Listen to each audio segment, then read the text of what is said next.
हाँ जी, चलिए जी, अब हम कथा को आगे बढ़ाते हैं और मेरा अगला सेक्शन जो आ रहा है वो है सेक्शन नंबर 36। सेक्शन नंबर 36 क्या कहता है? हाँ जी, कहता है जी, penalty for fraudulently inducing the persons to invest money. Penalty for fraudulently inducing the person to invest money, मतलब अगर आप किसी को धोखा देकर उसका पैसा इन्वेस्ट करवा देते हैं, उसका पैसा लगवा देते हैं, किस में लगवा देते हैं? कंपनी के अंदर। अच्छा, किस तरीके का धोखा देंगे? धोखा इन द सेंस आप उसको कहते हैं कि ले बेटा, मैं कह रहा हूं कंपनी में लगा दे, तेरे को एक सर्टन अमाउंट ऑफ यील्ड यानी कि इनकम तो मिलेगी मिलेगी, इतनी तो मेरी तरफ से मिनिमम बता रहा हूं मैं, इतनी तो मिलेगी मिलेगी। धोखा दिया आपने उसको। सिमिलरली आपने कंपनी की फर्जी बैलेंस शीट बनाई, फर्जी बैलेंस शीट बनाकर कंपनी को बैंकों से लोन दिलवा दिया, फाइनेंशियल इंस्टीट्यूशन से लोन दिलवा दिया, मगर बैंकों के साथ तो धोखा हुआ क्योंकि फर्जी बैलेंस शीट पे किया गया सब कुछ।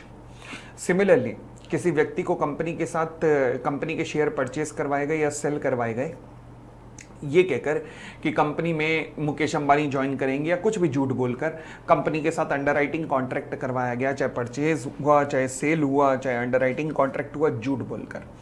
तो अगर इस तरीके के एग्रीमेंट आप लोगों ने किए, कोई भी व्यक्ति जो कि ऐसा करता हुआ एग्रीमेंट पाया गया, तो फिर क्या होगा? उसके खिलाफ एक्शन लिया जाएगा। क्या एक्शन होगा अभी हम देखेंगे, वहां पर 447 लग जाएगा। तो फिलहाल सेक्शन 36 कब लगता है? जब कोई व्यक्ति इंड्यूस करता है किसी और व्यक्ति को कि मेरे साथ एग्रीमेंट कर ले on the basis of the false statement. और किस तरीके का एग्रीमेंट होता है? ये 3 तरीके का एग्रीमेंट होता है, चाहे वो परचेज का हो, सेल का हो या अंडरराइटिंग का हो, चाहे वो मिनिमम यील्ड का हो कि इतनी यील्ड मिलेगी मिलेगी, चाहे क्रेडिट फैसिलिटी अवेलेबल कराने का हो कंपनी को। ठीक है जी, चले। उसके बाद आता है action by the affected person, section 37। Section 37, अब ये पीछे का इतिहास है कि सेक्शन 37 क्यों लाया गया। हमें इसको पढ़ने की जरूरत नहीं है कि क्यों लाया गया, किस लिए लाया गया, बस इतना समझ लेना कि फॉर एग्जांपल मान लीजिए आपने मुझे फीस दी आप पूरे इंडिया में बैठे हुए different states, different regions, different district में बैठे हुए लोग हैं, आपने मुझे फीस दी, मैंने फीस लेने के बाद मैं भाग गया। अब आप लोगों को बड़ी खुंदक चढ़ी, आप में से कईयों ने, सैकड़ों ने डिसाइड कर लिया कि पोपली के ऊपर केस होगा। अब आप में से सैकड़ों ने ये डिसाइड किया है, सैकड़ों बच्चों ने डिसाइड किया कि पोपली के ऊपर केस होगा। क्या मैं कह सकता हूं सैकड़ों डिस्ट्रिक्ट कोर्ट में मेरे खिलाफ एप्लीकेशन फाइल हो जाएंगी? यस। अब मैं अकेली जान बताइए कहां कहां पर उस एप्लीकेशन का मुकाबला करूंगा? ये पॉसिबल नहीं है, क्योंकि एक ही दिन 10-10 केस हो, ये पॉसिबल है। तो फिर क्या होना चाहिए? अब लॉ कहता है ऐसी सिचुएशन में जब कंपनी के खिलाफ, क्योंकि आपने fraudulent prospectus, misleading prospectus issue किया जिसके कारण कंपनी के खिलाफ देश के विभिन्न हिस्सों में कोर्ट केस फाइल हो गए हैं, तो क्यों ना हम एक काम करें कि सारे केसेस को एक ही साथ कंपाइल कर लें, मतलब सभी केसेस को हम कंपाइल कर लें और कंपाइल करने के बाद फिर कहें कि लो जी अब केस फाइल करो। This is called as class action suit. इसे क्या कहते हैं आप हम लोग? इसे कहते हैं क्लास एक्शन सूट कहते हैं। तो क्लास एक्शन सूट कब फाइल किया जाता है? कंपनी के खिलाफ फाइल किया जाता है जब कंपनी फ्रॉड वगैरह करने का कोई काम करती है। तो पढ़िएगा, right to submit the suit. Section 37 कहता है कि सूट में बी फाइल्ड और एनी अदर एक्शन में बी टेकन, किसी भी व्यक्ति के द्वारा, ग्रुप ऑफ पर्सन के द्वारा, एसोसिएशन ऑफ पर्सन के द्वारा, जो कि किसी भी मिसलीडिंग स्टेटमेंट से अफेक्ट हुए हैं। तो फिर क्लास एक्शन सूट लिया जा सकता है। हाँ जी, किसी भी अफेक्टेड व्यक्ति के द्वारा ये क्लास एक्शन सूट लिया जा सकता है। इतनी बात क्लियर? चलिए और आगे बढ़ते हैं। नेक्स्ट पॉइंट फिर आता है जी पनिशमेंट फ्रॉड, सेक्शन 447। कई बार हमने चर्चा का मुद्दा बनाया सेक्शन 447 को, जो कहता है फ्रॉड क्या होगा और उसकी सजा क्या होगी। ओके, नॉर्मली हम जानते हैं कि फ्रॉड की सजा क्या होती है, मिनिमम 6 महीने से लेकर मैक्सिमम 10 साल तक का। इसके अलावा जितना अमाउंट फ्रॉड का है वो मिनिमम से लेकर उसका मैक्सिमम 3 गुना तक भी पेनल्टी लग सकती है, फाइन भी लग सकता है। तो इम्प्रिजनमेंट भी है प्लस फाइन भी है। अब सबसे पहले सवाल ये उठा कि फ्रॉड का मतलब क्या होता है। फ्रॉड का मतलब क्या है? एक छोटा सा कीवर्ड है OACP। OACP, O मतलब ओमिशन, A मतलब कोई भी द एक्ट, और C मतलब कंसीलमेंट मतलब छुपाना, और P मतलब पोजीशन को एब्यूज करना, पोजीशन का फायदा उठाना। तो fraud in relation to the affairs of the company, अगर कंपनी के अफेयर्स के रिलेशन में या बॉडी कॉर्पोरेट के अफेयर्स के रिलेशन में अगर मैं कहूं कि फ्रॉड क्या होता है, तो फ्रॉड का मतलब है OACP, जो कि कोई व्यक्ति कमिट करता है या एनी अदर पर्सन विद या फिर on any other person with the convenience, convenience मतलब मिली भगत इन एनी मैनर, यानी कि या तो कमिटेड बाय एनी पर्सन और any other person with the convenience in any manner. Intention क्या थी? धोखा देने की। अच्छा, पर्पस क्या है? To gain the undue advantage और to injure the interest of किसका? कंपनी का, शेयर होल्डर का, क्रेडिटर का और एनी अदर पर्सन, चाहे इसकी वजह से कोई रॉन्गफुल गेन हुआ हो या रॉन्गफुल लॉस हुआ हो या ना हुआ हो, मुझे इस बात की परवाह नहीं है, बट आपकी इंटेंशन धोखा देने की थी। यस। तो एक बार दोबारा बोलो मेरे साथ, फ्रॉड का मतलब क्या होता है? फ्रॉड के अंदर, fraud in relation to the company और अ बॉडी कॉर्पोरेट के अंदर इंक्लूड होगा क्या? ओ, ओमिशन, ए, कोई भी एनी एक्ट, सी, कोई भी कंसीलमेंट, पी, पोजीशन का अब्यूज होना। इंटेंशन क्या है? अगली बात, इंटेंशन क्या है? डिसीव करना या फिर इंजर करना the interest of the company, share holder, creditor और एनी अदर पर्सन। किस लिए किया जा रहा है? अनड्यू गेन कमाने के लिए किया जा रहा है। तो फिर सही में चाहे अनड्यू गेन हो, कोई रॉन्गफुल गेन हो या रॉन्गफुल लॉस हो किसी को या ना हो, मुझे इस बात से कोई परवाह नहीं, बट फ्रॉड तो फ्रॉड है, क्योंकि आपने किया है तो माना ही जाएगा। अगली बात, फ्रॉड की अब सजा क्या है? लॉ कहता है जी देखो जी, लॉ ने तो मोटे मोटे बनाए हैं दो केसेस। पहली बात, एक सर्टेन लिमिट दे दी है। लिमिट क्या है? लिमिट दी गई है 10 लाख रुपए और 1% of the turnover of the company. अगर फ्रॉड का अमाउंट कम से कम इतना है, कितना? 10 लाख रुपए और 1% of turnover of the company, which ever is lower, इतना है, तो फिर इम्प्रिजनमेंट होगी। कितनी? मिनिमम 6 महीने, मैक्सिमम 10 साल। फाइन लगेगा। Minimum amount of fraud, maximum 3 times of amount of fraud. ठीक है जी। परंतु अगर मान लीजिए इस फ्रॉड के अंदर पब्लिक इंटरेस्ट भी इन्वॉल्व है, दोबारा बोलता हूं, इस फ्रॉड के अंदर साथ में पब्लिक इंटरेस्ट भी इन्वॉल्व है, तो ये जो मिनिमम 6 महीने की सजा है, ये मिनिमम 3 साल की सजा हो जाएगी। तो मिनिमम 3 से मैक्सिमम 10 साल की सजा हो जाएगी। अच्छा, ये तो मैंने कहा जब अमाउंट ऑफ फ्रॉड 10 लाख रुपए और 1% और टर्नओवर कम से कम होगा। अगर फ्रॉड का अमाउंट इससे कम है, दोबारा बोलता हूं, अगर फ्रॉड का अमाउंट 10 लाख रुपए और 1% ऑफ टर्नओवर से जो अमाउंट निकल के आता है उससे कम है, तो क्या होगा? तो लॉ कहता है फिर क्या होगा? उस केस में क्या होगा? और उसके अंदर साथ में पब्लिक इंटरेस्ट भी अगर इन्वॉल्व नहीं है, तो फिर any person guilty of fraud punishable होगा इम्प्रिजनमेंट, जितना जो एक्सटेंड हो सकती है 5 साल तक।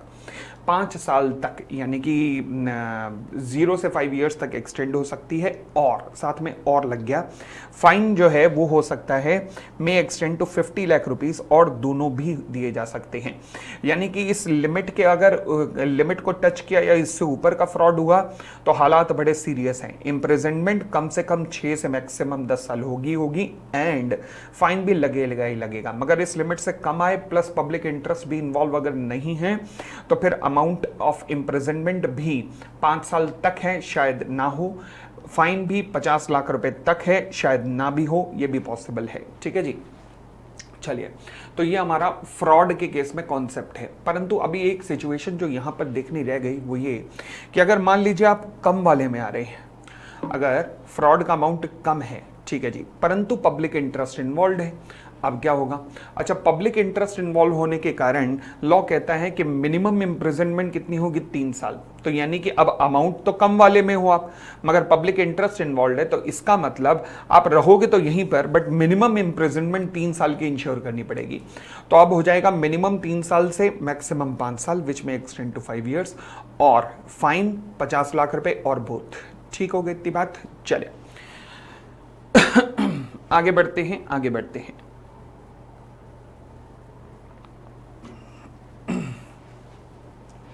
चले, उसके बाद मेरे पास आते हैं कुछ legal rules under the companies act. अच्छा, ये लीगल रूल्स किस लिए हैं? ये रूल्स हैं रिगार्डिंग द अलॉटमेंट। तो ये rules regarding the allotment of shares, मतलब अलॉटमेंट की बात करते हैं। अच्छा, ये रूल्स क्या क्या कहते हैं? पहला रूल, मिनिमम सब्सक्रिप्शन से रिलेटेड रूल। ये क्या कहता है? मिनिमम सब्सक्रिप्शन कहता है जी, इसका मतलब है कम से कम एप्लीकेशन आई है कितनी? 90% of the number of shares issued. दोबारा बोलता हूं, it means the receipt of an application for at least 90% of the number of shares issued की जब एप्लीकेशन आती है तो इसे मिनिमम सब्सक्रिप्शन कहते हैं। अच्छा, ध्यान रखना, कंपनी कोई भी अलॉटमेंट तब तक नहीं करेगी जब तक मिनिमम सब्सक्रिप्शन ना आ जाए पब्लिक से, तब तक कोई अलॉटमेंट नहीं करेगी। अगर कंपनी ने अलॉटमेंट किया तो इसका मतलब रूल्स का उल्लंघन हुआ है और वो अलॉटमेंट इर्रेगुलर अलॉटमेंट कहलाता है। ठीक है जी, चलिए। सेकेंड रूल मेरा कहता है एप्लीकेशन मनी से रिलेटेड। लॉ कहता है कि कोई भी अलॉटमेंट तब तक नहीं होगी जब तक मिनिमम एप्लीकेशन मनी जो कि 5% of the nominal value of the share है वो रिसीव ना हो जाए। अगर मान लीजिए मिनिमम एप्लीकेशन मनी आए बिना आपने शेयर्स अलॉट कर दिए तो अगेन वो क्या कहलाएगा, इर्रेगुलर अलॉटमेंट कहलाएगा। ठीक हो गई बात। सेकेंड पॉइंट, अगर मान लीजिए मिनिमम सब्सक्रिप्शन नहीं आता तो लॉ क्या कहता है। अब लॉ में अलग लिखा है, रूल्स में अलग लिखा है, बट लॉ ने खुद कहा है कि रूल्स को इंपॉर्टेंस देंगे। कैसे, शब्द देखो कैसे हैं। लॉ कहता है पहली बात कि जो भी मिनिमम सब्सक्रिप्शन का अमाउंट आया है वो एक सेपरेट अकाउंट ओपन किया जाएगा विद द शेड्यूल बैंक और सारा का सारा अमाउंट वहां पे डाल दिया जाएगा। अच्छा, परंतु अगर कंपनी आप मिनिमम सब्सक्रिप्शन रिसीव नहीं कर पाए 30 दिन के अंदर और such period as may be prescribe by the SEBI, तो amount shall be return within such time and manner as may be prescribe. अब लॉ ने खुद कह दिया है कि अमाउंट रिफंड होगा उतने दिन में जो कि प्रिस्क्राइब होंगे। तो क्या प्रिस्क्राइब हुए हैं? हाँ, रूल्स के अंदर प्रिस्क्राइब हुए हैं। रूल्स ने कहा है कि अगर मिनिमम सब्सक्रिप्शन अमाउंट नहीं आ पाता तो सारा अमाउंट रिफंड करना पड़ेगा 15 दिन के अंदर अंदर from the closure of the public issue. From the closure of the public issue, जिस दिन पब्लिक इशू क्लोज हो रहा है, अगर आपने देखा उस दिन अगर अमाउंट नहीं आया है सारा का सारा, तो उठा के उसके 15 दिन के अंदर अंदर सारा का सारा अमाउंट आप प्लीज वापस या रिफंड कर दीजिए।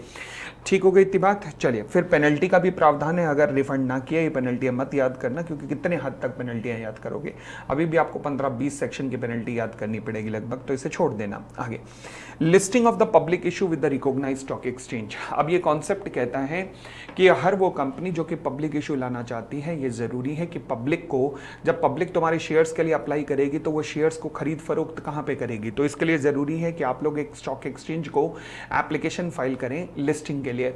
अच्छा, कम से कम एक स्टॉक एक्सचेंज को एप्लीकेशन फाइल जरूर होनी चाहिए। ओके, और ये बात प्रोस्पेक्टस में लिखी भी जानी चाहिए कि हमने स्टॉक एक्सचेंज को पिटीशन फाइल कर दी है लिस्टिंग के लिए। ठीक है, मान लीजिए अब कंपनी ने 4 स्टॉक एक्सचेंज को अप्लाई कर दिया, 4 स्टॉक एक्सचेंज को, बट अप्रूवल आई किसी 3 से, 1 से नहीं आई, बस 3 से आ गई। लॉ कहता है मुझे नहीं पता, अगर 4 में से किसी एक ने भी रिजेक्ट किया तो फिर आप अलॉटमेंट नहीं कर सकते, और अगर आपने फिर भी अलॉटमेंट किया तो वो अलॉटमेंट इर्रेगुलर अलॉटमेंट कहलाएगा। तो यानी कि ध्यान रखना, कोई भी अलॉटमेंट तब तक नहीं करोगे जब तक जिनके पास भी आपने एप्लीकेशन दिया उन सबसे जब तक अप्रूवल नहीं आ जाता। ठीक है जी, चलिए और आगे बढ़ते हैं।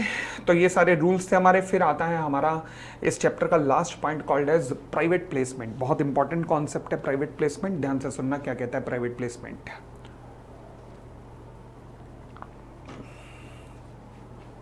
Meaning of the term private placement.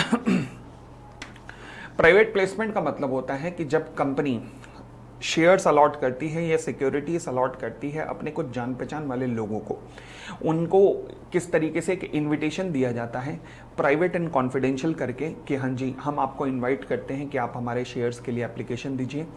इस इनविटेशन लेटर के बेसिस पे केवल वही लोग जिन्हें ये दिया गया है, केवल वही लोग अप्लाई कर सकते हैं। जैसे होता है ना नॉर्मली शेयर्स के लिए रिनाउंसमेंट हो जाता है, ध्यान रखना प्राइवेट प्लेसमेंट में कभी रिनाउंसमेंट नहीं होगा, इस बात का ध्यान रखना। अच्छा, तो जिनको आपने लेटर दिया है केवल वही लोग अप्लाई करेंगे। कितने दिन में? 60 दिन के अंदर। बैंक के थ्रू यानी कि चेक वगैरह के थ्रू, ऑनलाइन वगैरह अप्लाई करेंगे। और कंपनी इस जिस दिन तुम्हें एप्लीकेशन आई है, जिस दिन भी एप्लीकेशन आई है उसके 60 दिन के अंदर अंदर कंपनी तुम्हें अलॉटमेंट करना पड़ेगा। अच्छा, एप्लीकेशन का टाइम मेरे मुंह से 60 दिन निकल गया, 60 दिन नहीं है वो, मतलब जब भी अप्लाई करेंगे एप्लीकेशन के 60 दिन के अंदर अंदर अलॉटमेंट होगा। और अगर आपने 60 दिन में अलॉटमेंट नहीं किया 60 डेज में, तो अगले 15 दिन के अंदर आपको सारा अमाउंट रिफंड करना पड़ेगा विदाउट इंटरेस्ट। बट अदरवाइज आपको विद इंटरेस्ट रिफंड करना पड़ेगा अगर आप अगले 15 दिन यानी कि 75th डे तक अगर आप रिफंड नहीं कर पाए तो। ओके, तो फिर अब प्राइवेट प्लेसमेंट से रिलेटेड कुछ हमारी कंडीशंस हैं, वो क्या है? पहली बात है कि प्राइवेट प्लेसमेंट केवल सिलेक्टेड ग्रुप ऑफ पर्सन को ही होगा। जो लाइन अंडरलाइन कर रहा हूं ध्यान रखना, वो बड़े ध्यान से करना। सिलेक्टेड ग्रुप ऑफ पर्सन कौन आइडेंटिफाई करेगा? कंपनी के बोर्ड ऑफ डायरेक्टर आइडेंटिफाई करेंगे, मगर किसी भी हालत में मैक्सिमम 200 पर फाइनेंशियल ईयर से ज्यादा ये लोग नहीं हो सकते। जब मैं 200 की काउंटिंग करता हूं तो इसमें दो लोगों को एक्सक्लूड किया जाता है। एक होते हैं क्वालिफाइड इंस्टीट्यूशनल बायर्स और एक होते हैं एम्प्लॉयज। क्वालिफाइड इंस्टीट्यूशनल बायर्स को इसलिए एक्सक्लूड किया गया क्योंकि इनके लिए सेपरेट गाइडलाइंस बनी हुई हैं इनको अलॉटमेंट के लिए। सिमिलरली एम्प्लॉय स्टॉक ऑप्शन के लिए भी सेपरेट गाइडलाइंस बनी हुई हैं, तो इसलिए इन दोनों को यहां पर प्राइवेट प्लेसमेंट के अंदर इंक्लूड नहीं किया जाता है। अगली बात करते हैं फिर कहता है ये जो 200 की लिमिट है ये इंडिविजुअली रेकमेंड की जाएगी for each kind of security. For example 200 की लिमिट डिबेंचर के लिए है, 200 की लिमिट इक्विटी शेयर्स के लिए भी है, 200 की लिमिट प्रेफरेंस शेयर के लिए भी है। तो क्या ये हो सकता है कि कंपनी एक ही साल में 200 debenture holder, 200 equity share holder, 200 preference share holder कर दें? यस, ये हो सकता है। ठीक है जी। Next, issue of private placement offer letter. Company जिनको भी प्राइवेट प्लेसमेंट करना चाहती है उनको एक इनविटेशन लेटर कंपनी भेजेगी जिसमें लिखा जाएगा कि अगर आप हमारे शेयर्स के लिए अप्लाई करते हैं तो फिर आप हमें एप्लीकेशन दे सकते हैं। ठीक है जी, मगर ध्यान रखना यहां पर इस ऑफर लेटर के साथ में कोई भी राइट ऑफ रिनंसिएशन किसी भी हालत में नहीं आएगा।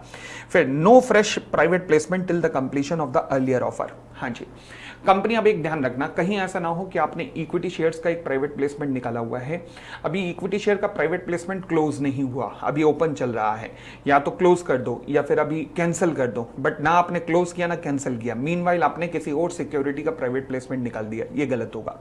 और अगर आपने ऐसा किया कंपनी, तो ध्यान रखना होगा क्या, अगर मान लीजिए आपने इक्विटी शेयर्स का प्राइवेट प्लेसमेंट निकाला हुआ है, 190 लोगों को, 190 लोगों को आपने इन्वाइट किया अपनी एप्लीकेशन के लिए कि आइए हमें एप्लीकेशन दीजिए, अभी वो ऑफर लेटर ओपन है, अभी इतने में आपने डिबेंचर्स के लिए भी 180 का निकाल दिया।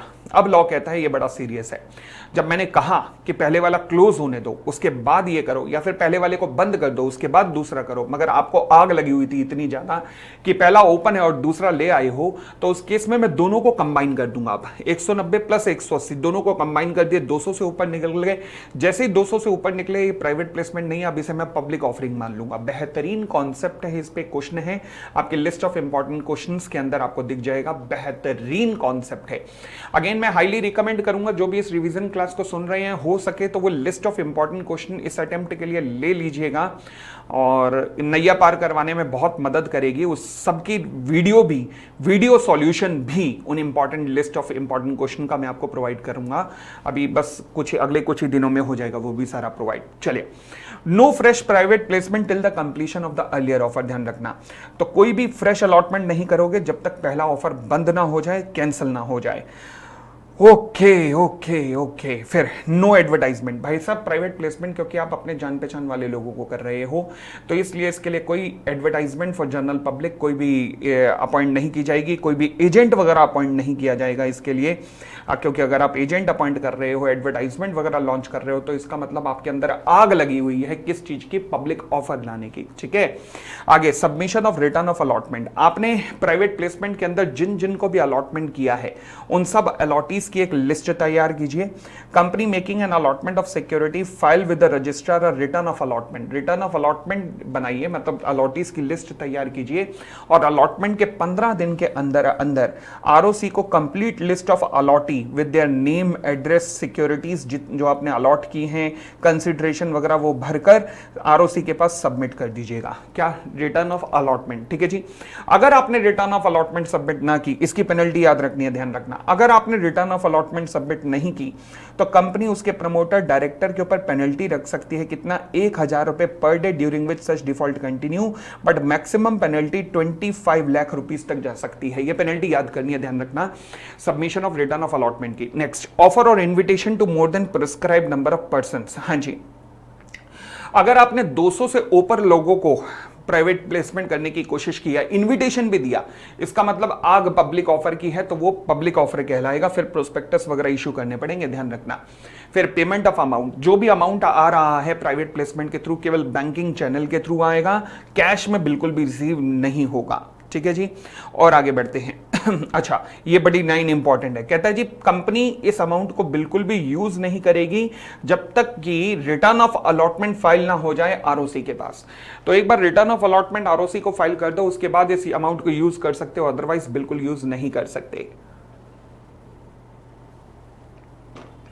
चलिए, अलॉटमेंट कितने दिन में हो जानी चाहिए? 60 दिन के अंदर, जिस दिन आपको एप्लीकेशन आई है उसके 60 डेज के अंदर अंदर आपको अलॉटमेंट हो जानी चाहिए।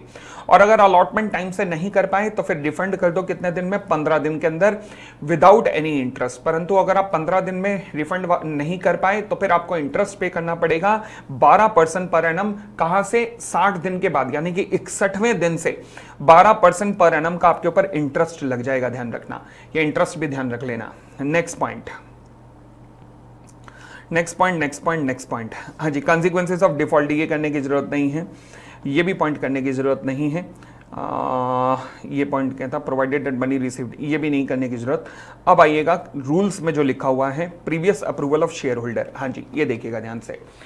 जब भी आप प्राइवेट प्लेसमेंट करने जा रहे हो तो प्राइवेट प्लेसमेंट के लिए मेक श्योर कि आपको एक स्पेशल रेजोल्यूशन पास करना पड़ेगा, यानी कि मेंबर से अप्रूवल लेनी पड़ेगी। अब क्योंकि दो तरीके के बिजनेस होते हैं, हम जनरल मीटिंग की रिवीजन में पढ़ेंगे, दो तरीके के बिजनेस होते हैं, एक होता है ऑर्डिनरी बिजनेस और एक होता है special business. Ordinary business section 102 कहता है वो होते हैं 4। पहला, फाइनेंशियल स्टेटमेंट, डिविडेंड, ऑडिटर का अपॉइंटमेंट रीअपॉइंटमेंट, डायरेक्टर का अपॉइंटमेंट रीअपॉइंटमेंट, ये 4। इनके अलावा सारे बिजनेस स्पेशल बिजनेस कहलाते हैं। स्पेशल बिजनेस के लिए आपको एक एक्सप्लेनेटरी स्टेटमेंट भेजनी पड़ती है। तो इसके लिए क्योंकि स्पेशल रेजोल्यूशन पास हो रहा है और ये एक स्पेशल बिजनेस भी है, तो आपको एक्सप्लेनेटरी स्टेटमेंट भी इसके लिए लगानी पड़ेगी कि हम प्राइवेट प्लेसमेंट किस प्राइस पे करने जा रहे हैं, क्यों करने जा रहे हैं, किस प्राइस पे करने जा रहे हैं, कैसे पेमेंट करेंगे, मतलब सब कुछ पूरा रीजन एक्सप्लेन करना पड़ेगा। ठीक हो गई थी बात, और आगे बढ़ते हैं।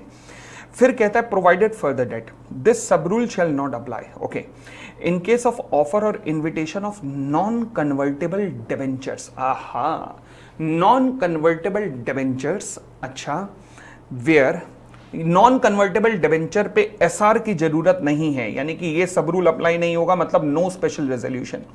ये स्पेशल रेजोल्यूशन पास करने की जरूरत नहीं है अगर कंपनी क्या इशू करने जा रही है? नॉन कन्वर्टेबल डिबेंचर्स इशू करने जा रही है। यानी कि कन्वर्टेबल डिबेंचर्स के केस में तो एसआर पास होगा, परंतु नॉन कन्वर्टेबल डिबेंचर पे एसआर पास करने की जरूरत नहीं है अगर वो जो डिबेंचर्स इशू होने जा रहे हैं along with the existing non convert existing loans वगैरह मिलाकर अगर वो एक्सीड नहीं करते हैं कितने? 181C की लिमिट को। ओके, 181C की लिमिट क्या है? 100% of paid up capital plus free reserves plus security premium. अगर वो इस लिमिट को क्रॉस नहीं करते हैं क्या? नॉन कन्वर्टेबल डिबेंचर्स, तो फिर हमें कोई भी एसआर वैसार पास करने की जरूरत नहीं है। परंतु मान लीजिए अगर वो इस लिमिट को क्रॉस कर जाते हैं नॉन कन्वर्टेबल डिबेंचर्स, तो फिर कंपनी को स्पेशल रेजोल्यूशन पास करना ही करना पड़ेगा once in a year for all the offer और इन्विटेशन फॉर सच डिबेंचर्स। चाहे जितनी बार मर्जी एक साल में नॉन कन्वर्टेबल डिबेंचर ले आइए, मगर एसआर जो पास होगा उसकी वैलिडिटी 1 साल रहेगी, जो भी यहां पर इस सेक्शन में पास होगा। तो मैं दोबारा से एक पॉइंट रिपीट कर देता हूं, जब भी कंपनी प्राइवेट प्लेसमेंट करेगी तो कौन सा रेजोल्यूशन? स्पेशल रेजोल्यूशन पास होगा, साथ में एक्सप्लेनेटरी स्टेटमेंट जरूर जाएगी।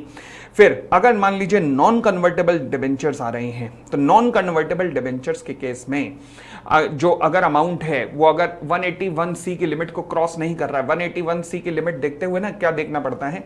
एग्जिस्टिंग लोन्स जो हैं वो plus propose non convertible debenture, दोनों को देखना पड़ता है, और वो 100% of the paid up capital plus free reserve plus security premium से ज्यादा नहीं होना चाहिए।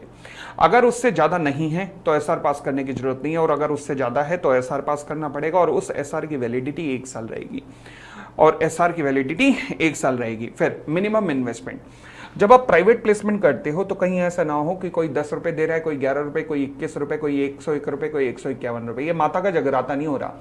तो इसलिए ध्यान रखना, मिनिमम इन्वेस्टमेंट का कॉन्सेप्ट है यहाँ पर कि जो भी प्राइवेट प्लेसमेंट के लिए आएगा उसे मिनिमम इन्वेस्टमेंट 20,000 रुपए की in terms of the nominal value करनी पड़ेगी। से फॉर एग्जांपल आज के डेट में हिंदुस्तान एरोनॉटिक्स लिमिटेड का एक शेयर 2,000 रुपए का है और नॉमिनल वैल्यू 5 रुपए है, तो इसका मतलब कम से कम 20,000 रुपए in terms of nominal value आपको इन्वेस्ट करना ही करना पड़ेगा। मतलब कितना हो गए, 4,000 शेयर हो गए, तो 4,000 शेयर कम से कम लेने पड़ेंगे और मार्केट प्राइस कितना हो गया, 4,000 एट द रेट ऑफ 2,000, तो मतलब इन्वेस्टमेंट सोच लो कितनी करनी पड़ेगी। ठीक है, छोटी मोटी इन्वेस्टमेंट वाले नहीं करते प्राइवेट प्लेसमेंट। चलिए जी, तो यहां हमारा खत्म होता है क्या, प्रोस्पेक्टस का रिवीजन। प्रोस्पेक्टस के बाद अपन लोग आते हैं अगले रिवीजन पर और मेरा अगला चैप्टर शुरू होता है यहां से शेयर्स। लो जी, शेयर्स शेयर्स शेयर्स, लो जी शेयर्स, हाँ जी।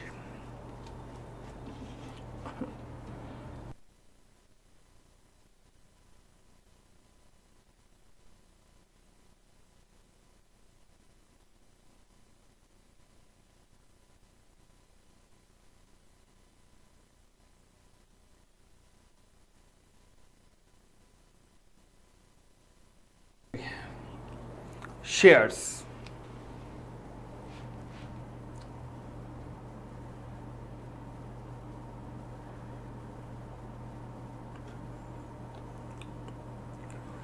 सबसे पहले आते हैं शेयर्स का मतलब क्या होता है। तो लॉ कहता है शेयर्स का मतलब है means in the share, share का मतलब part in the total share capital of the company, और इसमें स्टॉक भी इंक्लूड होता है। तो शेयर का मतलब share in the total share capital of the company and including the stock, इसमें स्टॉक भी इंक्लूड होता है। फिर difference between share and stock, shares और स्टॉक में क्या फर्क है, ध्यान रखना। स्टॉक का मतलब क्या होता है, पहले तो ये समझो। मैंने कहा जी 10,000 shares at the rate of 10 is equal to हो गया ₹1,00,000। अब एक बात सोच के देखो कि अगर मैं आपसे कहूं कि यहां पर नंबर ऑफ शेयर हटा दो, नॉमिनल वैल्यू हटा दो और केवल अमाउंट में बताओ, तो क्या रह गया, 1,00,000 रुपए। जब इस तरीके से शेयर्स में से उनके नॉमिनल वैल्यू, उनके नंबर ऑफ शेयर्स हटा दिए जाएं और शेयर्स केवल अमाउंट में डील करना शुरू कर दें, तो इसे स्टॉक कहते हैं। न भूतो न भविष्यति, न भूतकाल में कभी ऐसे स्टॉक बनाए गए स्टॉक से, न कभी भविष्य में बनाए जाने की संभावना है। एक थ्योरेटिकल कॉन्सेप्ट है जो थ्योरेटिकल रहा और थ्योरेटिकल ही रहेगा जीवन भर। ठीक है जी, तो स्टॉक एंड शेयर्स। शेयर्स ध्यान रखना फुली पेड अप भी हो सकते हैं, पार्टली पेड अप भी होते हैं, बट स्टॉक में कन्वर्ट करने के लिए पहले शेयर्स को फुली पेड अप बनाया जाता है, तब जाके स्टॉक में कन्वर्ट होते हैं। ऐसा क्यों? ऐसा इसलिए, बड़ी सीधी सी बात है कि अगर मान लीजिए आपने शेयर से स्टॉक को कन्वर्ट कर दिया, तो फिर अब अमाउंट तो पता ही नहीं लग रहा, अब तो केवल पर शेयर तो पता ही नहीं लग रहा, अब तो टोटल कैपिटल पता लग रही है। तो टोटल कैपिटल देख के अगर मैं आपसे कहूं 1,00,000 रुपए, तो इसमें बताओ कितनी कॉल्स इन एरियर्स है, तो बता पाओगे? नहीं। तो इसलिए पहले शेयर्स को फुली पेड अप बनाया जाता है, फुली पेड अप बनाने के बाद फिर ही उसे स्टॉक में कन्वर्ट किया जाता है। नेक्स्ट, शेयर कभी भी फ्रैक्शंस में डील नहीं कर सकते, मगर स्टॉक में कन्वर्ट करने का सबसे बड़ा रीजन ही यही है कि अगर मैं आपसे पूछूं एक शेयर कितने का, 10 रुपए का, 2 शेयर कितने के, 20 रुपए के, मगर मैं आपसे कहूं कि 17 रुपए के शेयर दे दो, तो क्या आप दे पाओगे? नहीं दे पाओगे, क्योंकि शेयर्स फ्रैक्शन में नहीं आते। परंतु स्टॉक फ्रैक्शन में आ सकता है। यहां पर मैं 13 रुपए, 17 रुपए, 21 रुपए, 22 रुपए, कितने के मर्जी बेच सकता हूं। तो स्टॉक में कन्वर्ट करने का सबसे बड़ा रीजन ये होता है। ये और बात है कि किसी कंपनी ने किए नहीं है। थर्ड, हर शेयर का एक डिस्टिंक्टिव नंबर होता है, यानी कि अगर 10,000 शेयर हैं तो हर शेयर का एक रोल नंबर होगा जिसे पहचाना जा सकता है। फॉर एग्जांपल, अगर पहली अलॉटमेंट कंपनी ने 10,000 में से 2,000 शेयर की तो रोल नंबर मिलेगा 1 से 2,000। फिर अगली अलॉटमेंट 100 शेयर की तो 2001 से लेकर 2100, इस तरीके से हर शेयर को रोल नंबर जो मिलता है उसे डिस्टिंक्टिव नंबर कहते हैं। बट स्टॉक में तो शेयर्स होते ही नहीं है, या तो अमाउंट की टर्म्स में आता है, तो किसी डिस्टिंक्टिव नंबर की जरूरत नहीं है। शेयर्स हमेशा ओरिजिनली इशू किए जाते हैं, हमेशा ओरिजिनली शेयर्स ही इशू किए जाएंगे और शेयर्स के इशू होने के बाद ही उन्हें स्टॉक में कन्वर्ट किया जा सकता है। उसके बाद शेयर्स इशू करने के लिए कोई रेजोल्यूशन नहीं चाहिए, मगर स्टॉक में कन्वर्ट करने के लिए रेजोल्यूशन की जरूरत है। कोई ऑथराइजेशन नहीं चाहिए शेयर्स इशू करने से पहले, मगर स्टॉक में कन्वर्ट करने से पहले आपको आर्टिकल ऑफ एसोसिएशन में ऑथराइजेशन जरूर चाहिए। नेक्स्ट पॉइंट, और आगे बढ़ते हैं। हाँ जी, फिर हमारा कॉन्सेप्ट आता है प्रेफरेंस शेयर्स क्या होते हैं। तो प्रेफरेंस शेयर मतलब ऐसे शेयर जिनमें प्रेफरेंस मिलती है। प्रेफरेंस किस चीज में मिलती है?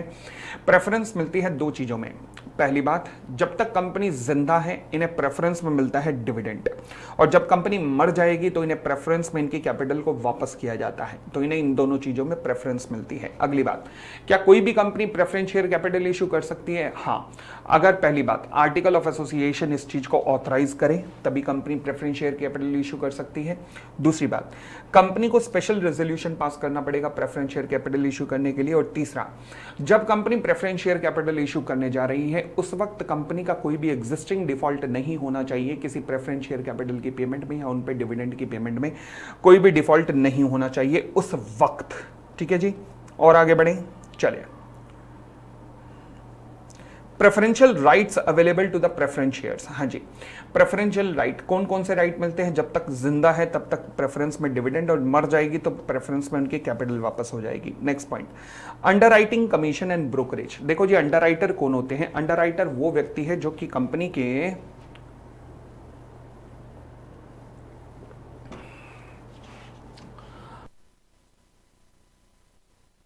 अंडरराइटर वो व्यक्ति है जो कि कंपनी के शेयर बिकवाने का वादा करता है, और अगर ना बिकवा पाया तो ये भी वादा करता है कि मैं ये शेयर खुद ले लूंगा। इसे इसकी सर्विसेज के बदले में एक कमीशन का अमाउंट पे किया जाता है जिसे हम अंडरराइटिंग कमीशन कहते हैं। अब अंडरराइटिंग कमीशन के ऊपर कंपनी लॉ चर्चा करता है। वो कहता है कि कंपनी अंडरराइटिंग पे कमीशन पे करने से पहले कंपनी का आर्टिकल इस बात के लिए कंपनी को ऑथराइज करना चाहिए। अच्छा, दूसरी बात, कमीशन का रेट कितना हो सकता है? लॉ कहता है शेयर्स के केस में 5% ऑफ द प्राइस जिस पे शेयर इशू किए गए, या फिर रेट जो कि आर्टिकल में मेंशन है विच एवर इज लोअर, और डिबेंचर के केस में 2.5% of the price at which the debentures are issued और the rate as per the article whichever is lower. ठीक हो गई इतनी बात, और आगे बढ़ सकते हैं, चलिए। ब्रोकरेज। ब्रोकरेज का मतलब क्या होता है? ये वो व्यक्ति होते हैं जो अंडरराइटर नहीं है, जो शेयर बिकवाने का वादा करते हैं और बिकवा दिए तो ठीक है, ना बिकवा पाए तो हर हर गंगे, तो इन्हें ब्रोकर्स कहते हैं। ठीक है, इनके लिए कोई ऑथराइजेशन आर्टिकल में नहीं चाहिए, कंपनी एक रीजनेबल रेट इन्हें पे कर सकती है, और ये वो व्यक्ति हैं, ब्रोकरेज वो है जो कि कंपनी पे करती है किसी व्यक्ति को ताकि वो शेयर बिकवा सके। Difference between brokerage and underwriting commission करने की जरूरत नहीं है आपको। नेक्स्ट पॉइंट, शेयर्स कितने प्रकार के हो सकते हैं? तो हम कह सकते हैं दो प्रकार के हो सकते हैं। एक शेयर्स नॉर्मल इक्विटी शेयर्स, और एक equity shares with the differential voting power. एक नॉर्मल इक्विटी शेयर का मतलब होता है जिन पे वोटिंग पावर हर शेयर पे एक वोट की मिलती है, यानी कि एक शेयर पे एक वोट, 10 शेयर पे 10 वोट, 20 शेयर पे 20 वोट, 100 शेयर पे 100 वोट। फिर कई बार ऐसे भी इक्विटी शेयर इशू होते हैं जिन पे वोटिंग पावर नॉर्मल से अलग होती है। जब भी वोटिंग पावर नॉर्मल से अलग हो तो उन्हें कहा जाता है equity share with the DVR, मतलब डिफरेंशियल वोटिंग राइट्स या फिर डिफरेंशियल राइट्स, क्योंकि इन पे डिविडेंड वगैरह भी अलग हो सकते हैं। अब equity share with the differential voting rights वगैरह से रिलेटेड प्रोविजन क्या क्या है? पहली बात देखिएगा, एक्सटेंट ऑफ सच इशू, ये शेयर किस हद तक, किस लेवल तक इशू किए जा सकते हैं। लॉ कहता है ये इस हद तक इशू किए जा सकते हैं कि इनका जो वोटिंग राइट है in respect of share with the differential voting right that shall not exceed 74% of the total voting power including the voting power in respect of equity share with the differential voting power. मतलब जो existing shares हैं और जो differential voting rights हैं उनको मिलाकर जो overall differential voting right का वोटिंग राइट है वो 74% से ज्यादा नहीं होना चाहिए। कैसे? एक एग्जांपल के थ्रू समझाता हूं, ध्यान से देखिएगा। ए लिमिटेड एक कंपनी है, नॉर्मल इक्विटी शेयर है 5 lakh shares at the rate of 10 मतलब 50 लाख। डिफरेंशियल वोटिंग राइट है 3 crore share eight the rate of 10 मतलब 30 करोड़ रुपए differential voting right. Voting share है, वोटिंग पावर है 100 शेयर पे एक वोट। आपको बताना है क्या ये चीज अलाउ है या डिसअलाउ है। मैंने कहा जी 100 शेयर पे एक वोट मिलता है। अच्छा, 100 शेयर पे एक वोट मिलता है तो वोटिंग पावर बताइएगा, वोटिंग पावर मुझे बताइएगा नॉर्मल पे कितनी है। नॉर्मल पे हो गई 5 लाख, ठीक है जी। अच्छा, डिफरेंशियल पे बताइएगा कितने हैं। 3 करोड़ डिवाइडेड बाय 100 शेयर पे एक वोट है तो इसका मतलब हो गया 3 लाख, तो टोटल हो गई 8 लाख वोटिंग पावर। क्या ये चीज अलाउ है? यस, क्योंकि इनका मैक्सिमम 74% तक हो सकता है, तो ये तो 74% से कम ही है, तो 3 लाख आउट ऑफ 8 लाख है, ठीक है ना, तो कम ही है। इस पे एक और सवाल देखिएगा, कहता जी मान लीजिए नॉर्मल है 5 लाख, अच्छा 5 lakh share eight the rate of 10, 50 lakh. Okay, differential है 1 शेयर पे 10, 1 शेयर पे 10 वोट। मैक्सिमम शेयर आपको बताने हैं कि डीवीआर के रूप में कितने इशू हो सकते हैं, मैक्सिमम डीवीआर। देखो जी, मुझे ये पता है अब डीवीआर के रूप में कितने शेयर इशू हो सकते हैं, मुझे ये तो पता नहीं, बट मुझे ये पता है कि वोटिंग पावर नॉर्मल पे प्लस डिफरेंशियल पे अगर मैं मिला दूं तो ये एक्स बनता है। ठीक है, डिफरेंशियल मुझे ये भी पता है इनकी मैक्सिमम वोटिंग पावर 74x हो सकती है, 0.74x, 74% तक। और नॉर्मल की वोटिंग पावर मुझे पता है 5 लाख शेयर से। तो x की वैल्यू आप निकाल दीजिए, कितनी आई, 5 लाख डिवाइडेड बाय, हम कर देते हैं कैलकुलेटर का यूज। क्या लॉ में भी कैलकुलेटर यूज होते हैं? हाँ बिल्कुल होते हैं। कितना हो गया जी, 0.26, 5 डिवाइडेड बाय 0.26, तो ये हो गया टोटल वोटिंग पावर 19,23,076। ये तो टोटल वोटिंग पावर हो गई, इसकी वैल्यू हो गई। अब इसमें से नॉर्मल तो मुझे पता ही है 5 लाख है, तो अब वोटिंग पावर किसकी निकली, ऑफ डिफरेंशियल, ये कितनी निकली, 14,23,076 की वोटिंग पावर आप अफोर्ड कर सकते हो। अब यहां पे भी एक ट्विस्ट है, वो कहता है 1 शेयर पे 10 वोट है और आपको बताना है मैक्सिमम शेयर्स। तो 1 शेयर पे अगर 10 वोट हैं तो ये तो वोट्स रिप्रेजेंट कर रहा है, ये तो वोट्स रिप्रेजेंट कर रहा है, तो इसका मतलब शेयर्स कितने हुए, शेयर्स बताना, डिफरेंशियल मैक्सिमम कितने हो सकते हैं, 1,42,307 शेयर्स। हर एक शेयर पे 10 वोट है तभी तो ये बनेंगे, 1,42,300 समथिंग बनेंगे। समझ आई बात? तो ध्यान रखना, अपने आप को तैयार रखना इस कॉन्सेप्ट के ऊपर अगर आ जाए तो।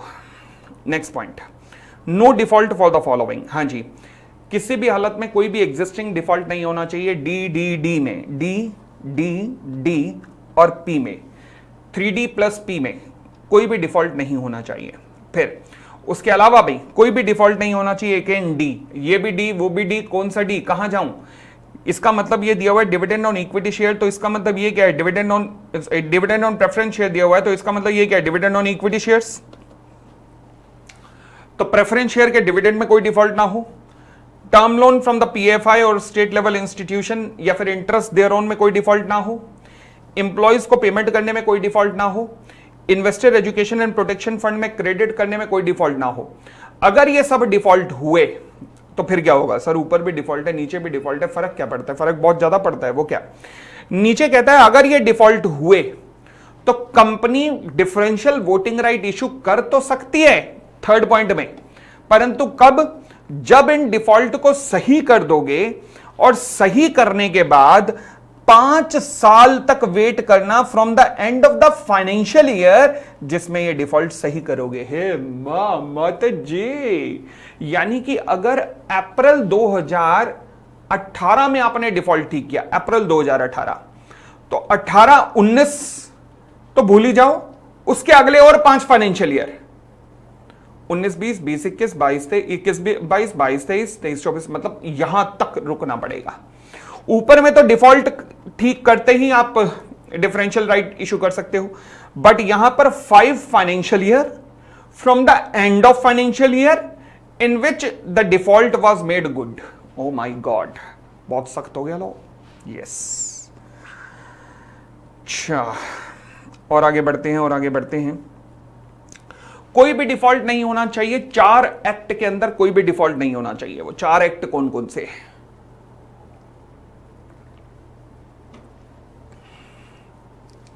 SEBI act, FEMA, security contract regulation act, RBI act. इन चारों एक्ट्स के अंदर कोई भी डिफॉल्ट नहीं होना चाहिए, इन चारों एक्ट्स में कोई भी डिफॉल्ट नहीं होना चाहिए। फिर कोई भी डिफॉल्ट नहीं होना चाहिए in the filing of financial statement, जो हम 137 में करेंगे, प्लस एनुअल रिटर्न जो कि हम सेक्शन 92 में करेंगे, पिछले 3 फाइनेंशियल ईयर में preceding the relevant financial year.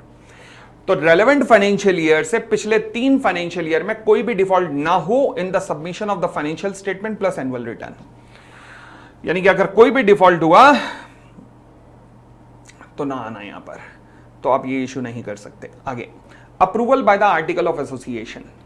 Approval by the article of association. अच्छा, article of association must authorise the issue of such equity shares. Article of association must authorise, यानी कि ऐसे शेयर इशू करने से पहले article में authorisation जरूरी है।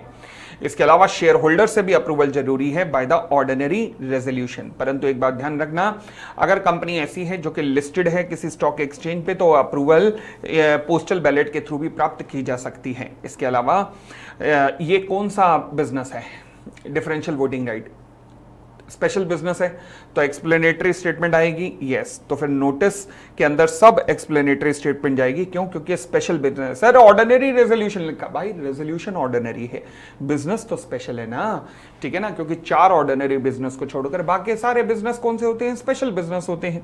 तो ये भी स्पेशल बिजनेस है, और जहां जहां स्पेशल बिजनेस वहां स्पेशल रेजोल्यूशन। चले, क्या यह पॉसिबल है कि कंपनी नॉर्मल इक्विटी शेयर्स में से कुछ शेयर डिफरेंशियल में ले जाए और डिफरेंशियल में से कुछ शेयर नॉर्मल में ले जाए? नहीं नहीं नहीं, क्योंकि ब्रीच ऑफ कंडीशन हो जाएगी। क्यों? क्योंकि जब आपने कैपिटल क्लॉज बनाया होगा, कंपनी का कैपिटल क्लॉज, तो उसमें लिखा होगा कि नॉर्मल इतने हैं, डिफरेंशियल इतने हैं, ये लिखा होगा।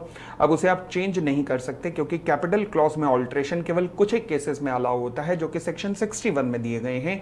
सेक्शन 61 में दिए गए केसेस में ही कैपिटल क्लॉज में ऑल्ट्रेशन अलाउ हो सकता है। ये कंडीशन वहां पर नहीं दी गई, तो इसलिए ऑल्ट्रेशन नहीं हो सकता। तो इसलिए कंपनी नॉर्मल से डिफरेंशियल, डिफरेंशियल से नॉर्मल नहीं ला सकती। अगली बात, क्या यह पॉसिबल है कि कंपनी डिफरेंशियल पे भी बोनस दे, डिफरेंशियल पे भी डिविडेंड दे? यस। और क्या वो बोनस या डिविडेंड का रेट अलग हो सकता है? यस, बिल्कुल अलग हो सकता है। ठीक है जी। चले, हमारा अगला कॉन्सेप्ट आता है जिसका नाम है सेक्शन 46 शेयर सर्टिफिकेट।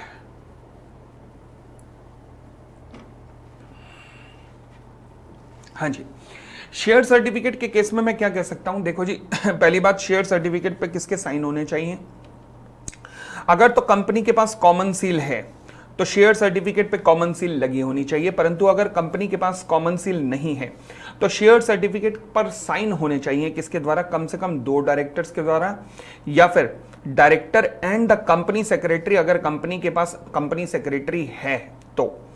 ठीक है, तो या तो 2 डायरेक्टर या फिर डायरेक्टर एंड कंपनी सेक्रेटरी। अच्छा, क्या ये पॉसिबल है कि अगर किसी शेयर होल्डर का शेयर सर्टिफिकेट गुम जाए तो क्या कंपनी उसे डुप्लीकेट शेयर सर्टिफिकेट इशू कर सकती है? यस। अगर डुप्लीकेट शेयर सर्टिफिकेट इशू हो सकता है अगर ये प्रूव हो जाए कि लॉस्ट हो गया ओरिजिनल सर्टिफिकेट, या फिर डिस्ट्रॉयड हो गया है, या फिर वो तोड़ा मरोड़ा जा चुका है, डीफेस्ड हो चुका है, फट चुका है, टॉर्न हो चुका है, सरेंडर टू द कंपनी। ध्यान रखना, डीएमटी में डिस्ट्रॉयड, सॉरी डिफेस्ड, म्यूटिलेटेड और टॉर्न, इनमें सरेंडर होना जरूरी है। लॉस्ट या फिर डिस्ट्रॉयड में सरेंडर कैसे करोगे? वो तो खत्म हो गया। आगे, अगर मान लीजिए डिपॉजिटरी में शेयर्स होल्ड होते हैं तो वो जो डिपॉजिटरी के रिकॉर्ड्स में आया है ना जिनका नाम, बस वही बता देंगे कि हाँ जी ये हमारे एक्चुअल में मेंबर्स हैं, क्योंकि इनका नाम डिपॉजिटरी के रिकॉर्ड्स में आ रहा है। अगर मान लीजिए कंपनी धोखा देते हुए एक डुप्लीकेट शेयर सर्टिफिकेट इशू करती है, धोखा देते हुए in the sense, for example मेरे नाम का शेयर सर्टिफिकेट था, कंपनी ने मेरे नाम का शेयर सर्टिफिकेट हटा के किसी और के नाम पे ट्रांसफर कर दिया, क्योंकि मैं कंपनी में कोई भी ना मीटिंगों में जाता हूं ना कुछ जाता हूं, मैं एजेड व्यक्ति हूं, कंपनी को पता, अब इसको क्या पता होगा, ये बूढ़ा आदमी है, हमारे सामने बूढ़ा हुआ है, छोड़ो ना, इसके शेयर उठा के किसी और को ट्रांसफर कर देते हैं। मैं बूढ़ा जरूर हुआ हूं परंतु मैं ढक्कन नहीं हुआ, तो इसलिए मैंने कंपनी के ऊपर केस कर दिया। तो यहां पर अगर यह पता लग गया कि कंपनी तुमने डुप्लीकेट शेयर सर्टिफिकेट इशू किया अपने किसी बंदे को या फिर किसी को भी, और किसी का ओरिजिनल शेयर सर्टिफिकेट कैंसिल कर रखे, और कंपनी के ऑफिसर्स, ऐसे भाई कई बार हुआ था, आजकल तो सेबी आ गया तो रुक गया, मगर 80s 70s में ऐसी बहुत घटनाएं होती थी। तो मिनिमम पेनल्टी 5 गुना of the face value of share और मैक्सिमम पेनल्टी 10 गुना of face value of share और 10 crore whichever is higher लगेगी। इसके अलावा एक्शन 447 में भी होगा, ये भी वो पेनल्टी है जो आपको याद करनी है। ठीक है जी, और आगे बढ़ते हैं। फिर आता है डीमेट से रिलेटेड। डीमेट से रिलेटेड हालांकि हमने प्रोस्पेक्टस के अंदर भी चर्चा की है डीमेट से रिलेटेड, और यहां पर भी आ रही है वो चर्चा। डीमेट क्या है? वही की वही चर्चा जो पहले की है।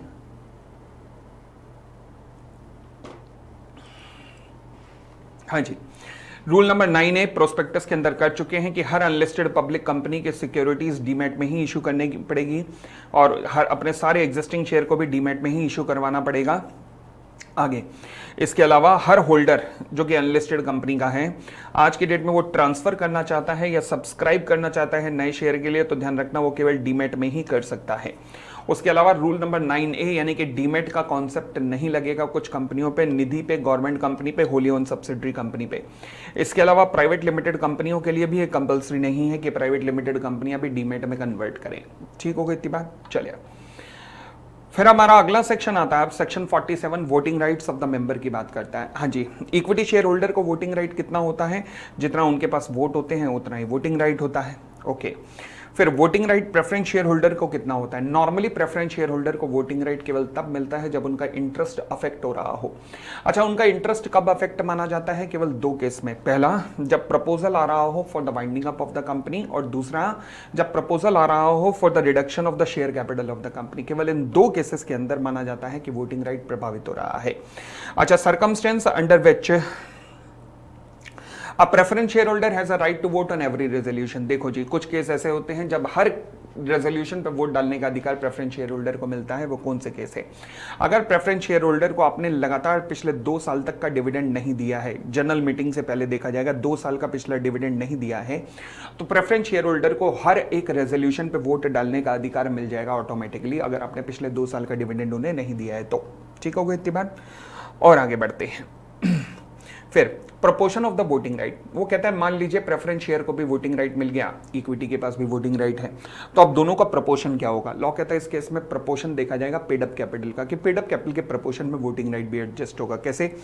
मान लीजिए इक्विटी शेयर कैपिटल है 60,000 share eight the rate of 10 मतलब 6 लाख। अच्छा, ये प्रेफरेंस शेयर कैपिटल है। प्रेफरेंस शेयर कैपिटल मान लीजिए है 4,000 share eight the rate of 100 मतलब 4 लाख। तो इसका मतलब प्रपोजल क्या आया, वाइंडिंग अप। अब वाइंडिंग अप पे क्या प्रेफरेंस शेयर कैपिटल को वोट डालने का अधिकार मिलता है? हाँ, मैंने कहा रिडक्शन या वाइंडिंग अप दोनों पे तो है ही है। इसके अलावा हर रेजोल्यूशन पे तब है जब डिविडेंड 2 साल का पे ना हो, तो दिमाग खोल के रखना वहां पर। वाइंडिंग अप का प्रपोजल है, इसका मतलब वोटिंग राइट इन्हें मिलेगा, वोटिंग राइट मिलेगा। अब इक्विटी के पास भी है, प्रेफरेंस के पास भी है, तो फिर कंपनी का टोटल वोटिंग राइट कितना हो गया? 10 लाख। ठीक है जी। अब total voting power of equity share capital कितना हो गया? 6 लाख। और voting power of preference share capital कितना हो गया? 4 लाख। मतलब 60% और 40% का प्रपोर्शन हो गया। ठीक है। परंतु अगर मैं कहता हूं सिचुएशन नंबर 2, अगर प्रपोजल है चेंज ऑफ बिजनेस, तो क्या चेंज ऑफ बिजनेस में इनको वोट डालने का अधिकार है? नहीं। तो फिर कंपनी का टोटल वोटिंग पावर कितना है? केवल 6 लाख। प्रेफरेंस शेयर होल्डर का नील बेटा सन्नाटा। ठीक है। परंतु मान लीजिए सिचुएशन नंबर 2 में भी अगर 2 साल से डिविडेंड अनपेड था, तो अब क्या होगा? क्या मिल जाएगा? फिर दोबारा 10 लाख वोटिंग पावर हो जाएगा, 6 लाख इक्विटी का, 4 लाख प्रेफरेंस शेयर कैपिटल का। ठीक हो गई इतनी बात। चलिए फिर कहता है सेक्शन 47 जो है प्राइवेट कंपनी के ऊपर लगेगा तो सही, मगर अगर कब कहता है section 47 shall not apply where memorandum and article of the company so provide. लगेगा तो सही नॉर्मली, परंतु अगर आर्टिकल और मेमोरेंडम मना कर दें कि नहीं लगेगा तो नहीं लगेगा, आर्टिकल कह देंगे नहीं लगेगा तो नहीं लगेगा, परंतु अगर वो साइलेंट है तो ही लग जाएगा। परंतु फिर कहता है प्राइवेट कंपनियां ऐसे ही एग्जम्पशन नहीं दूंगा। प्राइवेट लिमिटेड कंपनियों को एग्जम्पशन केवल तब मिलेगी जब एक शर्त है कि उन्होंने सेक्शन 137 या 92 इन दोनों का कोई नॉन कंप्लायंस ना किया हो, तभी प्राइवेट लिमिटेड कंपनी को एग्जम्पशन मिलेगी।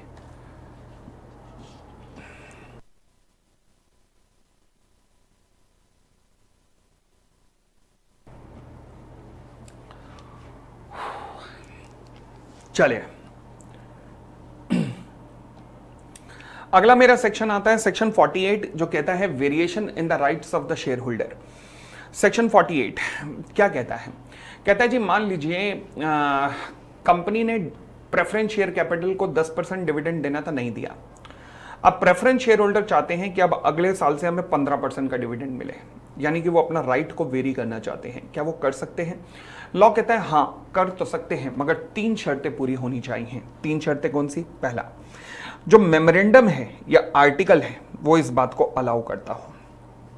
दूसरी बात, जब इन प्रेफरेंस शेयर कैपिटल को इशू किया गया था तो इशू करते हुए टर्म्स एंड कंडीशन में भी ये बात लिखी गई थी कि ऐसा हो सकता है। तीसरी बात, स्पेशल रेजोल्यूशन के थ्रू अप्रूवल लेनी पड़ेगी या कंसेंट लेनी पड़ेगी 3/4 शेयर ऑफ सच क्लास की।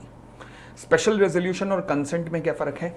स्पेशल रेजोल्यूशन का मतलब एक जनरल मीटिंग हुई होगी, जनरल मीटिंग के अंदर ये डिसीजन हुआ होगा कि ये काम करते हैं।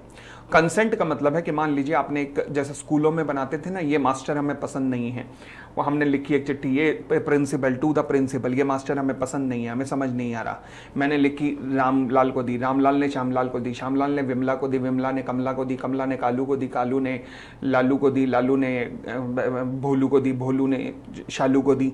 इस तरीके से सारे स्टूडेंट ने एक एप्लीकेशन बना के प्रिंसिपल को दे दी, इसे कहते हैं कंसेंट। कोई मीटिंग नहीं हुई मगर सबकी कंसेंट है, ठीक है जी। तो ये 3 कंडीशन पूरी होनी चाहिए, तब वेरिएशन हो सकता है। अब मान लीजिए प्रेफरेंस शेयर होल्डर ने कहा कि अगले साल से हमें दुगना लगान, मतलब 20% का डिविडेंड मिलेगा, पर सारे प्रेफरेंस शेयर होल्डर इसके फेवर में नहीं थे, सारे प्रेफरेंस शेयर होल्डर इसके फेवर में नहीं थे। स्पेशल रेजोल्यूशन 80 फेवर में आ गए और 20 अगेंस्ट में थे। अब लॉ कहता है ये जो 20 अगेंस्ट में है, अगर ये कम से कम 1/10 है ओवरऑल का, मतलब टोटल शेयर्स का 1/10 है इन शेयर्स का, तो फिर क्या हो सकता है, ये लोग ट्राइब्यूनल के पास जा सकते हैं और कह सकते हैं कि ट्राइब्यूनल हमें ये चीज़ पसंद नहीं आई, हमें ये चीज़ पसंद नहीं है कि हम अपना राइट वेरी करके कंपनी के ऊपर और बोझ डाल रहे हैं। तो ट्राइब्यूनल को ये पिटीशन फाइल कर सकते हैं 21 दिन के अंदर, अगर वो कम से कम 10% शेयर होल्ड करते हैं। अब tribunal will take a final call कि क्या इस तरीके की ऑल्ट्रेशन होनी चाहिए या नहीं होनी चाहिए, this shall be decided by the tribunal. ठीक हो गई इतनी बात, और आगे बढ़ते हैं। क्या ये भी पॉसिबल है कि कंपनी मान लीजिए प्रेफरेंस शेयर कैपिटल ये डिसाइड करें कि हमारा डिविडेंड हो जाएगा 20% और अब इक्विटी शेयर होल्डर को कोई डिविडेंड नहीं मिलेगा। और भाई तुम अपनी थाली में ध्यान दो ना, तुम केवल अपनी थाली में ध्यान दो, तुम इक्विटी शेयर होल्डर की थाली की तरफ देख क्यों रहे हो? उनको जीने दो उनके हिसाब से, तुम अपनी थाली की तरफ ध्यान दो, तुम उनसे क्यों परेशान हो रहे हो? तो इसलिए लॉ कहता है कि बिल्कुल भी नहीं, बिल्कुल भी नहीं, बिल्कुल भी नहीं, बिल्कुल भी नहीं, इन द सेंस कि अगर प्रेफरेंस शेयर होल्डर आप किसी और क्लास के राइट को प्रभावित करना चाहते हैं, चेंज करना चाहते हैं, ऐसा नहीं हो सकता जब तक कि उस पार्टिकुलर क्लास की भी कंसेंट 3/4 ऑफ शेयर्स की ना आ जाए। तो मतलब क्या preference share capital equity share holder के राइट्स को प्रभावित कर सकते हैं, किसी भी राइट्स को, चाहे वोटिंग राइट हो, चाहे डिविडेंड, चाहे बोनस? नहीं, जब तक इक्विटी शेयर होल्डर के 3/4 की कंसेंट नहीं मिल जाएगी तब तक।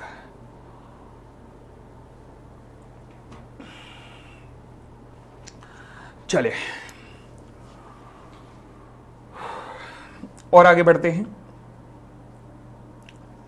हाँ जी, पनिशमेंट फॉर डिफॉल्ट, इसकी करने की जरूरत नहीं है, नहीं कर पाओगे इतना कुछ, अगेन याद नहीं कर पाओगे। आगे बढ़ते हैं।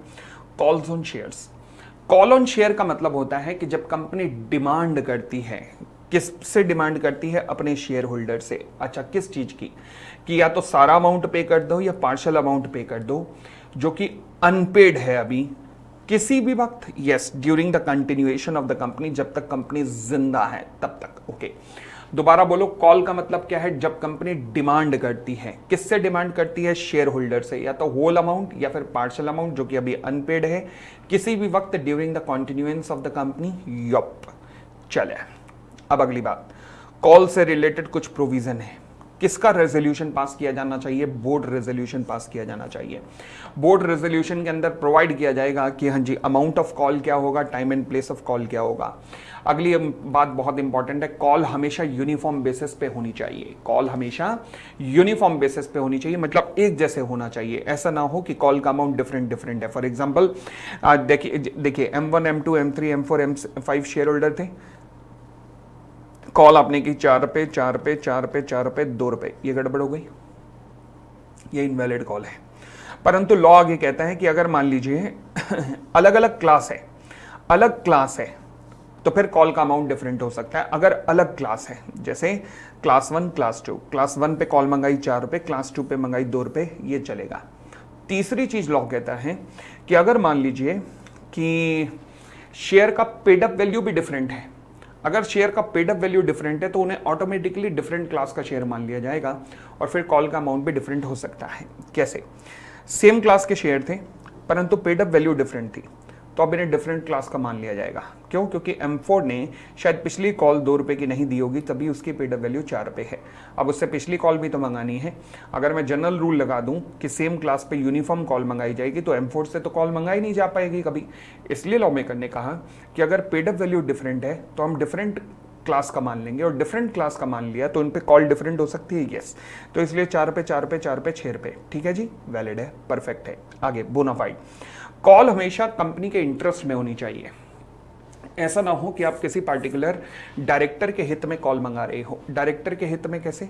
से फॉर एग्जांपल मान लीजिए डायरेक्टर का अभी ताज़ा ताज़ा विवाह हुआ है और वो हनीमून मनाने जाना चाहता है और पैसे की कमी है, तो उसने कहा चलो जी कंपनी से कॉल मंगा ले। भाई साहब, इस ऐसे कार्यक्रमों के लिए ये कॉल का अमाउंट नहीं मंगाया जाएगा। कॉल का अमाउंट कंपनी के बेनिफिट में, bona fide for the benefit of the company ही मंगाया जा सकता है। ठीक हो गई इतनी बात। अगली बात, कॉल पे ये भी ध्यान रखना कि आर्टिकल को स्ट्रिक्टली कंप्लाई करना है। अगर आपने आर्टिकल को कंप्लाई नहीं किया तो कॉल का नोटिस इनवैलिड हो जाएगा। अगली बात, कॉल का नोटिस बड़ा प्रॉपरली दिया जाना चाहिए। अगर एक छोटी सी भी मिस्टेक इसके नोटिस में आ गई, चाहे वो मिस्टेक मैं कह रहा हूं मटेरियल नहीं है, बहुत ही छोटे लेवल की मिस्टेक है, परंतु मिस्टेक तो है। अगर छोटी सी भी मिस्टेक हो गई कॉल के नोटिस में तो पूरा नोटिस इनवैलिड है। से फॉर एग्जांपल 8 नवंबर को कॉल नोटिस इशू किया गया और कहा गया कि 15 दिन के अंदर अंदर आपको कॉल पे करनी है। 15 दिन मतलब ट्यूसडे। अब 8 नवंबर को मैं कहता हूं था मंडे। अगर 8 नवंबर को मंडे था तो 15 नवंबर को भी मंडे ही होना चाहिए, मगर इन्होंने लिख दिया 15 नवंबर ट्यूसडे। छोटा सा है, क्या दिक्कत है, बट लॉ कहता है पूरा नोटिस इनवैलिड है। ठीक है जी। फिर आता है मेरा अगला section, called as payment of calls in advance, section 50। ये क्या कहता है जी? Calls in advance.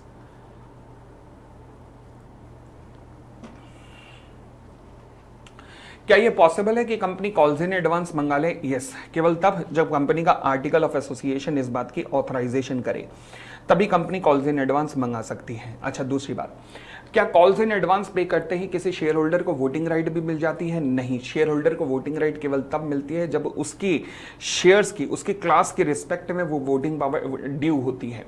तो जब तक उस जो वो क्लास ऑफ शेयर होल्ड करता है, जब तक उनके ऊपर वोटिंग पावर ड्यू नहीं होगी तब तक इस शेयर होल्डर को वोटिंग पावर नहीं मिलेगी। ठीक हो गई इतनी बात। मियरली कॉल्स इन एडवांस पे करके आप वोटिंग पावर ले सको, ऐसा नहीं होगा। क्या कॉल्स इन एडवांस पे इंटरेस्ट की भी पेमेंट की जाती है? हाँ, अगर आर्टिकल ऑफ एसोसिएशन ऑथराइज करे तो इंटरेस्ट पे किया जाता है। कितना इंटरेस्ट हो सकता है? अब यहां पर लॉ तो साइलेंट है, बट 12% पर एनम, जो कि टेबल एफ के अंदर दिया हुआ है। टेबल एफ एक standard form of article of association है जो अप्लाई होता है, कहता है 12% तक का इंटरेस्ट पे किया जा सकता है। फिर आता है हमारे पास payment of dividend in proportion to the amount paid. क्या ऐसा हो सकता है कि अगर मान लीजिए पार्टली पेड अप शेयर्स हैं तो उन पे भी डिविडेंड पे किया जा सके? जी हाँ, बिल्कुल हो सकता है। पार्टली पेड अप शेयर्स पे डिविडेंड पे किया जा सकता है, कोई दिक्कत नहीं है, अगर आर्टिकल इस बात की ऑथराइजेशन करता है तो। ठीक हो गई इतनी बात भी, और आगे बढ़ते हैं। फिर आता है issue of security at premium. हाँ जी, क्या शेयर्स प्रीमियम पे इशू हो सकते हैं? हो सकते हैं। कोई लिमिट? भाई ये तो अच्छी बात है, 10 रुपए का शेयर 15 रुपए में, 100 रुपए में, 1000 रुपए में, 5000 रुपए में इशू हो रहा है, कंपनी के लिए अच्छी बात है। तो कोई रेस्ट्रिक्शन नहीं है प्रीमियम के अमाउंट पे, कोई रेस्ट्रिक्शन नहीं है। हाँ, रेस्ट्रिक्शन है क्या? वो जो प्रीमियम का अमाउंट आएगा उसके यूटिलाइजेशन पर। तो यानी कि प्रीमियम इशू करने से पहले कोई आर्टिकल में ऑथराइजेशन नहीं चाहिए। प्रीमियम का अमाउंट कितना हो सकता है? कोई रेस्ट्रिक्शन नहीं है। प्रीमियम का मतलब है नॉमिनल वैल्यू से ऊपर। अब रेस्ट्रिक्शन केवल एक चीज पे है, वो क्या कि प्रीमियम का जो अमाउंट आया है वो कहां पर यूटिलाइज हो सकता है। तो कहां पर यूटिलाइज हो सकता है? पहली बात, fully paid up bonus shares issue करने में यूटिलाइज हो सकता है। दूसरी बात, रिडम्पशन ऑन प्रेफरेंस शेयर्स में यूज हो सकता है। तीसरा, बायबैक करने में यूज हो सकता है। फोर्थ, कंपनी को के जो कमीशन, डिस्काउंट वगैरह के एक्सपेंसेस हैं उनको पे ऑफ करने में यूज हो सकता है। और next, preliminary expenses of the company को राइट ऑफ करने में यूज हो सकता है। तो यहां पर कंपनी के प्रीमियम का अमाउंट यूज हो सकता है, यूटिलाइजेशन यहां पर हो सकता है। ठीक हो गई इतनी बात। चलिए, तो ये बात ध्यान रख लेना। एक बार मेरे साथ रिकॉल करो, कहां पर यूज हो सकता है, रिकॉल करने की कोशिश करो। बोनस शेयर इशू करने में। दूसरा, प्रेफरेंस शेयर को रिडीम करने के लिए। तीसरा, बायबैक करने के लिए इशू किया जा सकता है। नेक्स्ट, प्रिलिमिनरी एक्सपेंसेस को राइट ऑफ करने में इशू किया जा सकता है। नेक्स्ट, जब शेयर इशू करते हुए जो डिफरेंट खर्चे हुए, कमीशन पे की गई, डिस्काउंट वगैरह दिया गया, तो वहां पर भी एडजस्ट किया जा सकता है। तो ये 5 जगहें हैं जहां पर उसे एडजस्ट किया जा सकता है। फिर आता है issue of shares at discount. क्या ये पॉसिबल है कि कोई कंपनी डिस्काउंट पे शेयर इशू कर दे? डिस्काउंट का मतलब होता है नॉमिनल वैल्यू से कम पे इशू करना। क्या ये पॉसिबल है? नहीं। तो यानी कि कोई भी कंपनी डिस्काउंट पे इशू बिल्कुल भी नहीं कर सकती, परंतु कुछ रेयर केसेस में कर सकती है। जब कौन से हैं? पहला, 3 ऐसी सिचुएशन है जब डिस्काउंट पे शेयर इशू हो सकते हैं। पहला है जब कंपनी स्वेट इक्विटी इशू कर रही है सेक्शन 54 के अंदर, तो स्वेट इक्विटी के अंदर डिस्काउंट पे शेयर इशू किए जा सकते हैं। कैसे, अगले सेक्शन के अंदर देखेंगे। बट फिलहाल इन 3 सिचुएशन के अलावा अगर आपने कभी भी डिस्काउंट पे इशू किए तो हमेशा वो पूरे का पूरा वॉइड होगा। अच्छा, 2 सिचुएशन और कौन कौन सी हैं? दूसरी सिचुएशन का नाम है, फॉर एग्जाम्पल मैंने कहा जी भूषण स्टील। भूषण स्टील भारत की सबसे बड़ी स्टील मिल, नॉमिनल वैल्यू थी 10 रुपए, मार्केट प्राइस 3 रुपए पहुंच चुकी थी क्योंकि कंपनी डिफॉल्ट करके बैठी थी और क्रेडिटर का आउटस्टैंडिंग था 47,000 करोड़। अब हमारा एक एक्ट है जिसे कहते हैं इंसॉल्वेंसी एंड बैंक्रप्सी कोड। ये कहता है कि अगर कोई कंपनी डिफॉल्ट करे तो उसे टेक ओवर करने के लिए कोई और कंपनी आ सकती है। अब यहां पर कंपनी आई टाटा स्टील, एक अवतार लेके आई टाटा स्टील।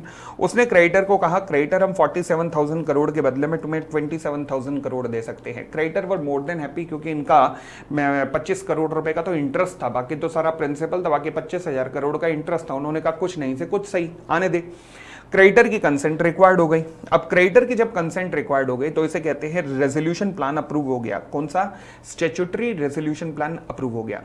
अब टाटा ने उन्होंने कहा जितने आईबीसी के शेयर होल्डर हैं, उन आईबीसी के सब जितने भी भूषण स्टील के शेयर होल्डर हैं, सबको मैं 90 पैसे पर शेयर दे रहा हूं। 90 पैसे पर शेयर पे सबके शेयर मैं परचेस कर रहा हूं। अब शेयर होल्डर तो देंगे नहीं सर, लॉ कहता है शेयर होल्डर को इनसे पूछा नहीं जाएगा, इनको बताया जाएगा। क्यों? क्योंकि कंपनी तो लॉस में है, कंपनी तो डूबने वाली थी, डूबती हुई कंपनी को टाटा ने बचाया है। तो ऐसे बचाने पर केवल क्रेडिटर की सुनी जाती है, शेयर होल्डर की नहीं। और क्या यहां पर डिस्काउंट पे भी शेयर इशू हो सकते हैं? बिल्कुल हो सकते हैं, क्योंकि एक स्टैट्यूटरी रेजोल्यूशन प्लान अप्रूव हुआ है। एक तो ये स्थिति हो गई, ठीक है। दूसरी परिस्थिति एक और है, वो क्या कि जैसे यस बैंक ने फोर्टीज को लोन दिया, अब फोर्टीज ने कर दिया डिफॉल्ट। आरबीआई की गाइडलाइंस अलाउ करती हैं अपने बच्चों को, यानी कि अपने बैंकों को, कि अगर तुम्हारे लोन का किसी ने डिफॉल्ट किया है, किसी भी बैंक ने, तो तुम उसके शेयर एक्वायर कर लो। अब डिफॉल्ट करते ही शेयर गिर जाएंगे, शेयर नॉमिनल वैल्यू से नीचे चले गए, यस बैंक ने शेयर एक्वायर कर लिए। बट आरबीआई गाइडलाइंस ये अलाउ करती है, तो कोई दिक्कत नहीं है। अब हो सकते हैं, तो यहां पे भी डिस्काउंट पे शेयर इशू हो सकते हैं, बिल्कुल। तो यानी कि 3 केसेस डिस्काउंट के हो गए। पहला स्वेट इक्विटी अंडर सेक्शन 54, दूसरा स्टैट्यूटरी रेजोल्यूशन प्लान के अंतर्गत, और तीसरा किसी डेट रीस्ट्रक्चरिंग स्कीम के अंतर्गत जो कि आरबीआई की गाइडलाइंस के अनुसार बनाई गई है। ठीक है जी। इसके अलावा अगर आपने डिस्काउंट पे इशू किए तो फिर वॉइड हो जाएगा, पूरे का पूरा मामला वॉइड हो जाएगा। और इसके अलावा पेनल्टी भी लगेगी। पेनल्टी याद करनी है, कॉमन पेनल्टी कंपनी के ऊपर प्लस ऑफिसर्स इन डिफॉल्ट के ऊपर ये है। इसके अलावा कंपनी के ऊपर एक पेनल्टी अलग है कि कंपनी को सारा पैसा जो भी आया है इशू से, वो सारा पैसा along with the interest eight the rate of 12% per annum, सारा पैसा वापस भी करना पड़ेगा। ठीक हो गई थी बात। चले, तो आज हम यहीं तक करते हैं। अब कल हम शेयर्स को उसके अंजाम तक पहुंचा देंगे। शेयर्स कल लगभग खत्म हो जाएगा। तो धन्यवाद, थैंक यू, बाय बाय।